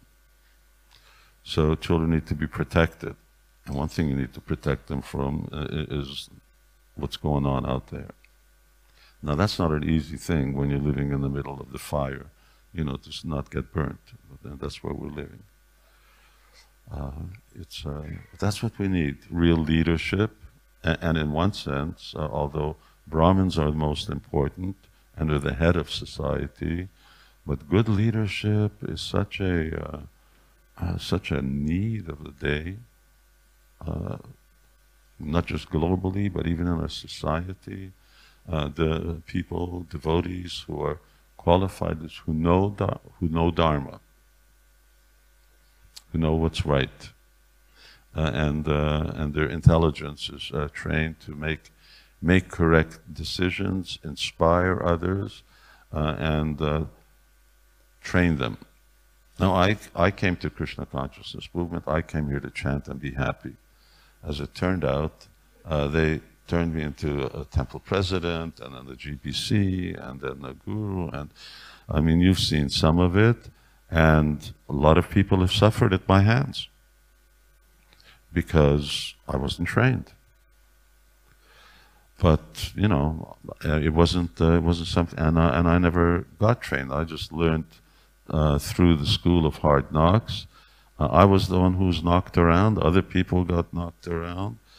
So, and that's where most of the leaders of our movement come. They didn't come here to be leaders. They didn't go through some, Yudhisthira 101 course as to how to become a good king. So they just came here and they're doing the needful. And this was Varnāśrama, all right. You do the needful. Take that role. Krishna, Prabhupada would say, Krishna will inspire you, Krishna will empower you. And it works. He does. But nonetheless, we're still who we are. Until, as we get purified and qualified, these imperfections have their effects and results. Wrong decisions, mistakes made, and so on. Maharaj, I'm just conscious of the time. We may have to wrap up soon. There are some online questions, but if I can pose one to you here. How do we avoid corruption in the Varnāśrama system as it happened in India with the caste system? How do you avoid corruption in anything? How do you avoid corruption in the world that you have today? Put up your hands who thinks politicians are honest. So, well, you've just gotten used to it. It's just, that's par for the course. So everything can get corrupted.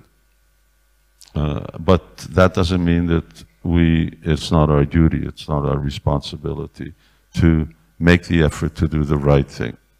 How do we know everyone won't fall down in Krishna consciousness? We see some devotees making the effort, and their efforts become corrupted. So it's not a good argument. Srila Prabhupada didn't like that argument that just because the subject can go bad, we shouldn't cook it. So eat it before it goes bad. And so we should do it, we should make the effort. If we follow, then you don't get corrupted, but certainly in Kali Yuga the tendency will be there. And yes, caste system is the example of that. But it doesn't have to be. It requires very strong Krishna consciousness to make it work. Thank you, Maharaj. Maybe we'll take one more question. Maybe from this side, because we've had quite a lot from here. We're taking sides. This side's a bit quiet. Right? Okay, we'll have one more question from this side and then we'll have to conclude.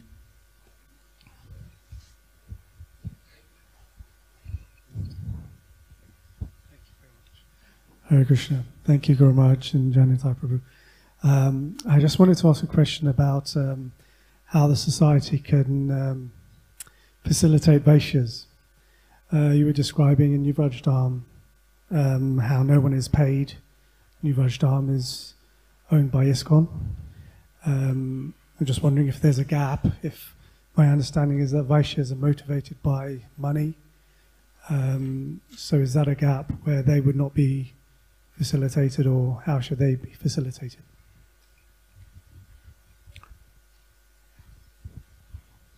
If devotees want to work in a cooperative way with establishing a Varnāśrama community, then they would have to work with what's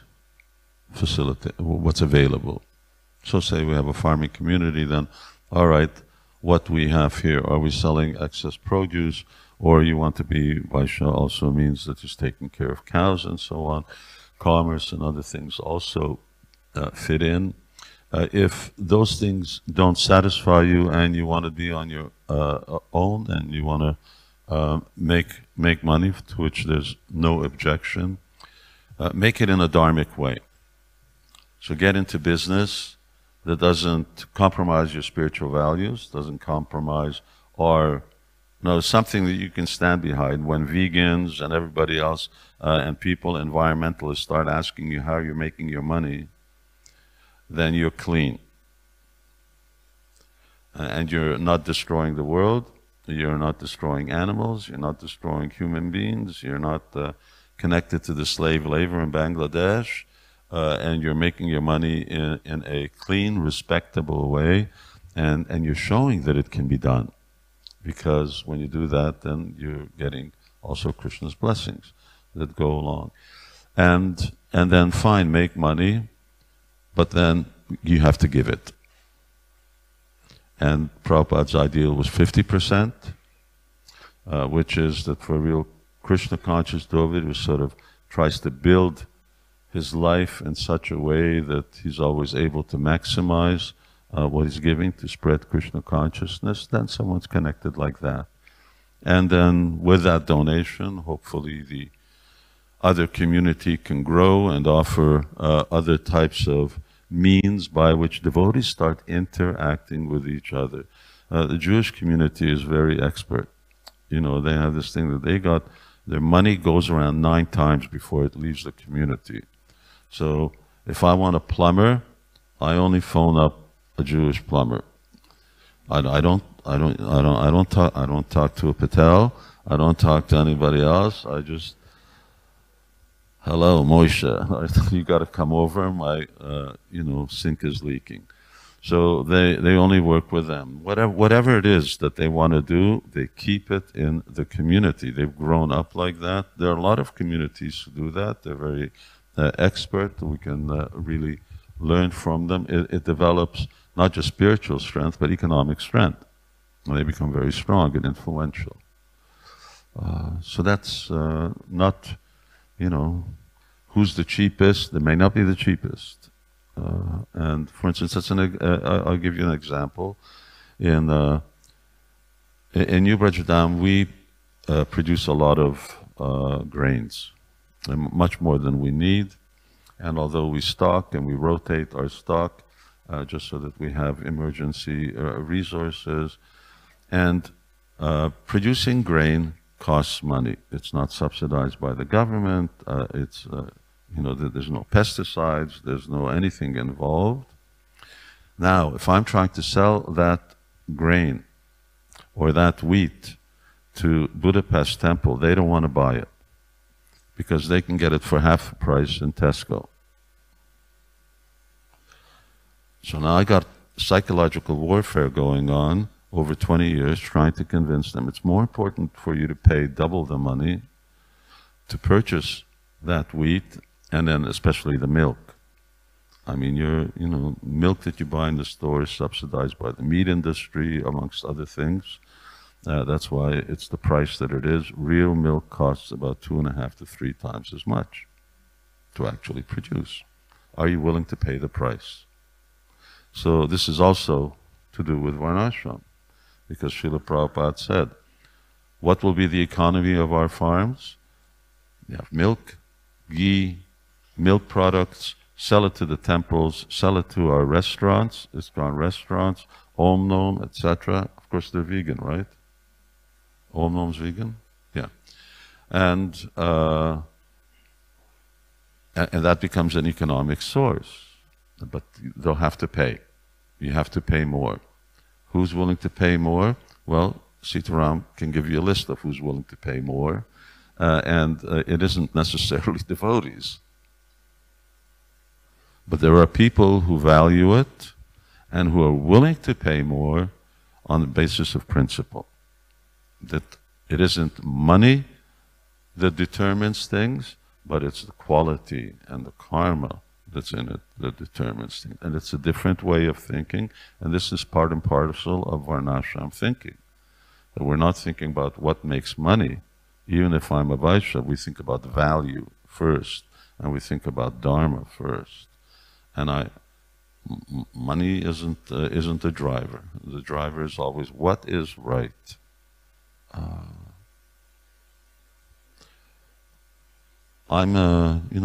We're sort of talking certain principles. I have a little experience.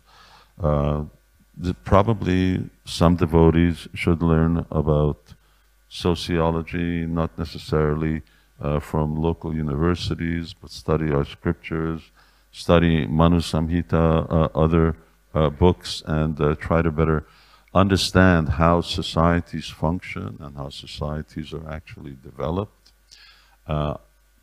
My real goal is trying to just emphasize it. For this movement to be successful is only going to be successful if 100% of what Prabhupada wanted, we make the effort to realize. Our success, Krishna gives us blessings based on our connection with Srila Prabhupada, and when we try to do what Prabhupada wanted, Krishna blesses us, and ultimately we realize it. May not be easy, but it's still there. So we need intelligent people. We need. I can't figure it out. We need really intelligent people, but we need to actually agree and move forward from a practical point of view. In Hungary, as I mentioned before, we're moving forward. I'm not waiting for some international plan for Varnāśrama. If something comes along and we need to tweak things and change things, great. But in the meantime, you know, time's moving on. And we have to do something. It's our duty. It's our obligation to Srila Prabhupada. Same thing with UK Yatra. You know, don't take I don't have a formula, but don't take my formula. Work things out. You've got a management council. Talk about important things. This is an important thing. Go forward, work on something, develop a plan, and then we'll see how internationally things develop. Can we have an international? Was Varnāśrama the same in every part of the civilized world, if the world was civilized outside of India, during Maharaj Yudhisthira's time? Do research. I don't know. I kind of doubt it, because people weren't of the same nature and psychology and quality. So it was adapted, but they were all under a Varnāśrama empire. Anyway, thank you very much. Thank you, Jainitai Prabhu. Thank you, everybody. I hope it's food for thought. Lots of food for thought. And thank you to our School of Bhakti. Aye. His Holiness Shri Ram Swami Maharaj ki. Hare Krishna. And His Grace Jainitai Prabhu ki. Jainitai. Thank you both. Thank you so much for giving us your time, both of you, and of course Maharaj. You took the time to come here, and I know Maharaj has been focusing on his writing, and this is his primary reason for being here, to focus on his writing, but still he was gracious enough to actually out of his kindness to give us his time to do these sessions with us. Apologies for any stress that we put you through over the last few weeks, Maharaj, whilst we got these sessions set up. We are a work in progress. Please do keep giving us your support as you come here. But we always see you as we'll always see you as our leader. You've been leading us in the last few decades in the UK Yatra, and even though you are based in Hungary, we hope that you'll continue to give us your guidance wherever you are in the world. And yeah, we pray that you keep coming again and again. So please, 3 loud Haribols. Haribol! Haribol! Haribol! So we shall finish for today. Just a quick thing. So there's prasadam being served across the courtyard. There will be opportunity to for book signings for Maharaj. And also on behalf of School of Bhakti, we intend on doing more of these kind of talk shows, as well as our regular courses, events, retreats. We have a board there just showcasing some of our things. If you want to find out more, please go to www.schoolofbhakti.com, where you can find out more, and hopefully in time, over the years and decades, we can try to work towards these kind of endeavors that Maharaj has been talking about today. And just a quick announcement, actually one of Maharaj's disciples, Christina Danka, has done a documentary called Stolen Rivers, which is about the whole kind of degrading effects of today's society, and has affected the sacred Yamuna River, where it's practically, at least materially speaking, it's vanished. So there's going to be quite a hard-hitting documentary, which will be aired in the Haveli live on 10th of October. So please come for that, and there'll be a panel discussion afterwards with between Christina Danka, Rancho Prime, Prabhupada disciple, a very scholarly devotee, and Geeta Parihar, who runs our Eco Sangha here. Krishna consciousness is about spirit as well as the mind, body, soul, so all different aspects. So do check it out. And of course, you can check out more of what we got going on. Thank you so much. Want to thank everybody for, or just let you know that there's been a lot of demand on this set of books. There's only 5 sets left out of the ones that we brought in. So If you want them, they're here. First come, first serve. Hare Krishna. Hare Krishna. Thank you. And again, please give loud Haribol for Shiva Ramaj and of course Jai Nitai Prabhu. Haribol. Haribol. Haribol.